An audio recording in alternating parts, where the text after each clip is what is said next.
জি, এটা দ্বিতীয়টা পুলিশের বিষয়ের আরেকটা অংশ। ওটা ভিডিওটা কেটে গেছিল, এজন্য আমি আরেকটা অংশ, সেটা হলো পুলিশের বিষয়ে।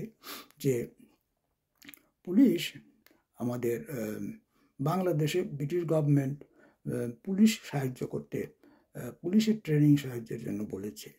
তো এইসব পুলিশ আগে এইসব আইনগত সংস্কার, মানে পুলিশের, এবং এগুলো এই ধরনের সার্ভিস পাইতে হলে এই বর্তমান পুলিশের যে লোক, এদের মধ্যে যারা এইভাবে এই মন মানসিকতায় কাজ করতে পারবে তাদেরই রাখতে হবে। আর যারা যেসব ইয়াং ছেলেরা যারা চাকরি বেকার, তাদেরই পুলিশে নেওয়া। আর এদেরকে বিদেশে ট্রেনিংয়ে, ইংল্যান্ডে পাঠিয়ে ট্রেনিংয়ের অফিসারদের পাঠিয়ে কোনো লাভ হবে না। এর আগেও বহু পাঠানো হয়েছে, কোনো লাভ হয়নি। তো সেই কারণে আমি বলবো যে পুলিশের পুলিশের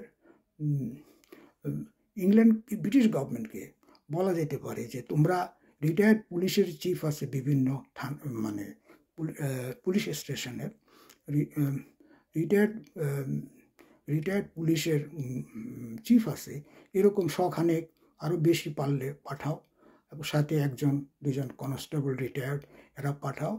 আমাদের বিভিন্ন থানায় অন্তত 1-2 বছর এরা বৈশা বৈশা এই থানার ওদের অধীনে থানার লোকগুলো কাজ করা, থানার নতুন জেনারেশন কিংবা পুরনো জেনারেশনের কিছু মিলা কাজ কাজ ওরা কাজ করবে, ওরাই কাজ করবে, ওদের নিয়ে ট্রেনিং দেবে এখানে বাংলাদেশে। এবং এগুলো ভিডিও মানে এগুলো সোশ্যাল মিডিয়ায় ভাইরাল হবে, জনগণও অ্যাওয়্যার হবে যে পুলিশ এইভাবে কাজ করে, সেও দাবি করতে পারবে। এরা কিছু বছর 2-3 পরে চলে যাবে ব্রিটিশরা। তো এরকম প্রত্যেক থানায় তারা ট্রেনিং দেবে, কাজ করবে, জনগণের সেবা করবে। তবে এর জন্য আইনগত যত সংস্কার এটা করতে হবে, এবং সেগুলো করতে পারবে ইউএন টিম আসবে, যেটা ইউএন টিমই নিয়ে আসবেন পুলিশ সংস্কারের যত আইনগত সংস্কার, সব রকম সংস্কারের বিষয়গুলো। আমি আমার বক্তব্য বললাম, একটা আইডিয়া দিলাম, কিন্তু ইউএন টিমের সাথে কথা বললে তারা এক্সপার্ট, তারা এগুলি নিয়ে কিভাবে পুলিশ গঠন করতে হবে, তো এগুলো তারাই বলবেন।